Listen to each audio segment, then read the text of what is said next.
everybody, and welcome back to my channel.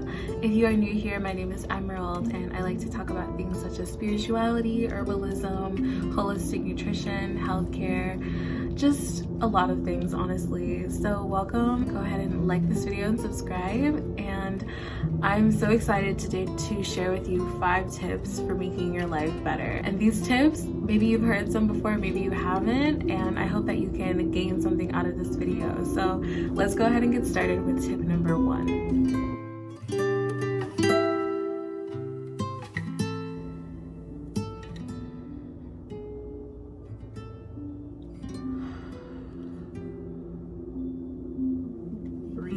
I know that breathing might not seem, to be the first thing that people think of when improving your life, but honestly, taking a breath and just pausing can change your life. It could change the mood. It could change your whole vibration in just literally one breath. So I urge you to take more deep breaths throughout your day. Breathe with intention. When you fill your lungs, that oxygen goes straight to your cells, and your cells can finally revitalize, reawaken. Just imagine if you breathe shallow all day, you're hunched over, you're breathing shallow. What is that doing to your body? What message is that sending to your body?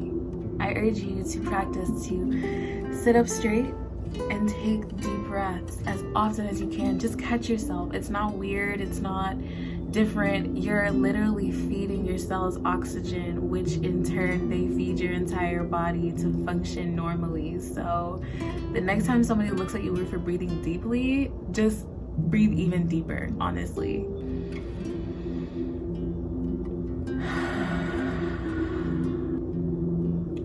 One breath is all it takes. Hey, tip number 2 is reading. Yes, and I have a little extra hack for you here. Reading, not just reading a book, but reading online in Reader View. This will literally change your life. I like to read blogs in Reader View. I like to read articles in Reader View because not only does it take out all the ads, but it allows your concentration just to focus on the text that the person has written. It's so beneficial. I think that we should all read consistently as often as we can in the morning or at nighttime. We've completely lost our sense of meditation when we read. Now we just go through and scroll through videos, podcasts, audiobooks have kind of taken away the art of reading and the art of just settling down, going into your own little meditation and getting lost in your own imagination. Imagination is crucial. Imagination is something that we were born with and it has been stripped away. So it's like your imagination literally can run wild. Your imagination is what gives you the tools to dream, and what makes your mind so unique is your own imagination. Nobody else can think the thoughts that you think, and that's incredible. We should utilize our imagination to manifest what we want our futures to withhold. When you read, it's like a miniature meditation. You can finally just settle down and breathe and be quiet just for a couple of minutes. You don't even have to read for hours and hours on end. 10, 15, 20 minutes of reading can drastically enhance your brain function, your improvement, your mental clarity, your alertness. It's amazing. Speaking of reading being a miniature meditation, on to tip number 3.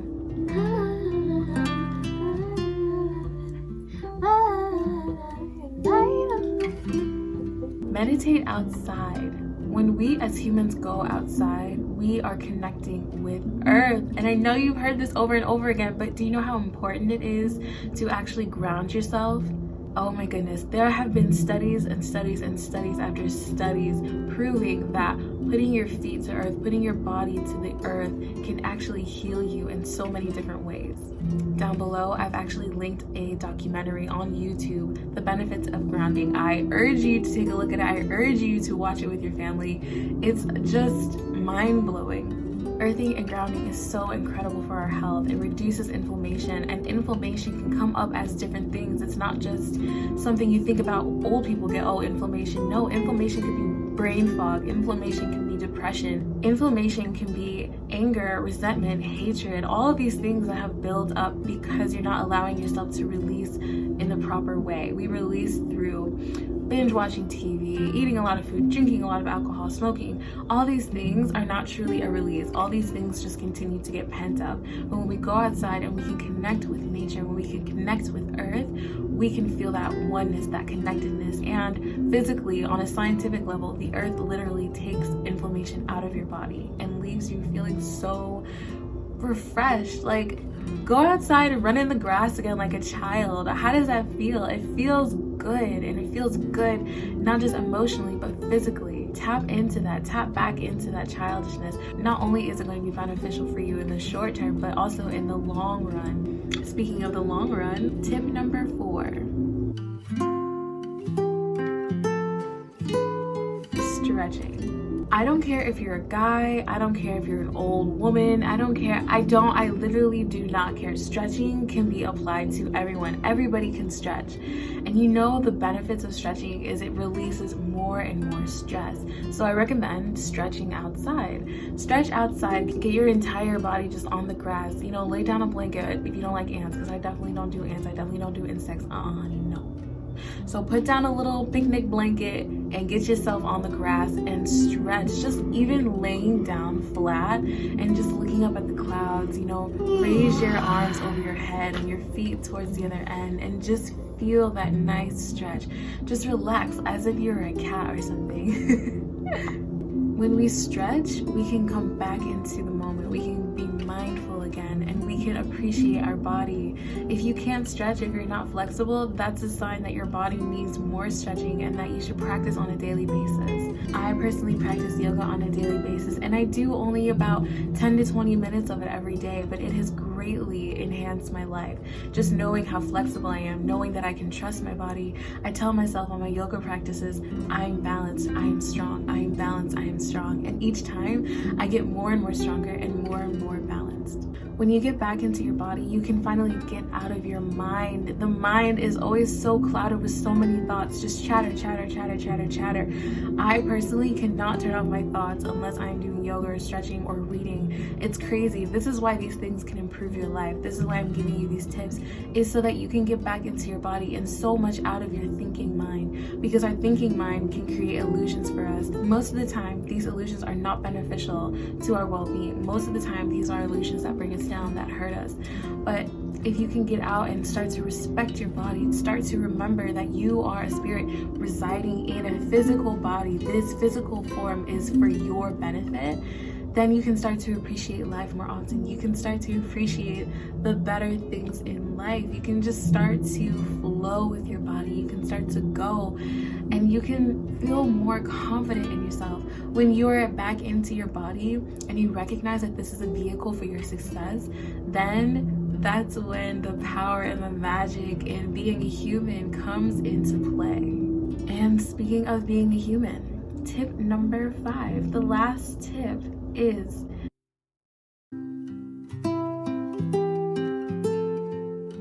distinguishing the voices in your head. If you haven't seen my last video, go ahead, click up here, and you will find a link to my last video, which is all about discerning, where I sit down and talk about, are these voices in your head actually yours? Are these thoughts really yours? And discerning and determining what you want to keep and what you want to throw away. When we're in our mind so much, we start to believe that all of these voices are ours, that all of these thoughts in our head are ours, but in fact, they are not. It's false. Whatever you're thinking, especially the negative thoughts, especially the nagging thoughts, especially the thoughts that tell you that you're not good enough, those are not you. Those ain't you, honey. Those ain't you, okay? You need to switch that off. Switch off the thinking mind that says, you can't do this. Oh, you don't have enough time for this. Blase. You know what I'm saying? Just blase. You don't even like these thoughts in your own head. The way that you know that they're not the thoughts in your head is because you sigh. You get upset when you hear these thoughts in your head. You get even more upset, which makes it more prevalent that these thoughts are not you. You are the one thinking, why am I thinking these thoughts? And then the thoughts are the ones thinking, the thoughts are the one thing. The thoughts are coming into your mind saying, you suck, you're not good enough, you're fat, blah, blah, blah, blah, blah. These aren't even you. This is society. This is your mother. This is your grandmother. This is your friend. These are all different voices in your head. These are all these assumptions and living your life according to others, living your life people-pleasing and not really listening to your own voice, because your own voice loves you. Your own voice accepts you fully for who you are. You are accepted 100%. You are unconditionally loved by the true you. And these voices in your head come in through your upbringing, through society, through listening to so much to tell you different. So you need to determine whose thoughts, whose words are those, because they are not yours.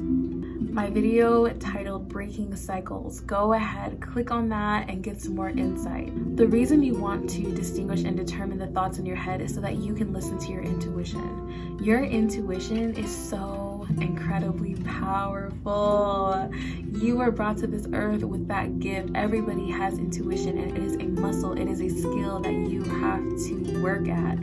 It's essential, because not only is your intuition going to save your life, your intuition is going to make your life 100% better. We've all had that time when we didn't listen to that little voice in our head, not that big voice, but that little voice in our head that said, you know, don't turn this direction, don't go out with this friend, don't do this, don't do that.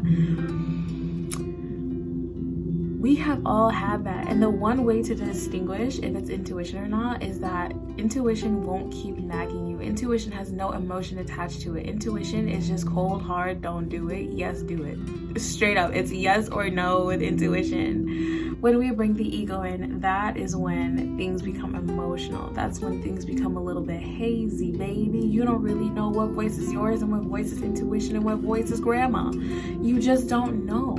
So that's why it's so important to distinguish the voices in your head. I hope that these tips have made you think about things a little bit differently. I hope that you actually take 2, 3, 4, or 5, all 5 of these tips and apply them to your life, even if it's just for one day. I want you to see how important it is to treat yourself by treating your body right, and by treating your mind right, and by just remembering the core essence of who you are. You are incredibly important. You are incredibly unique, and it's up to you to remember that.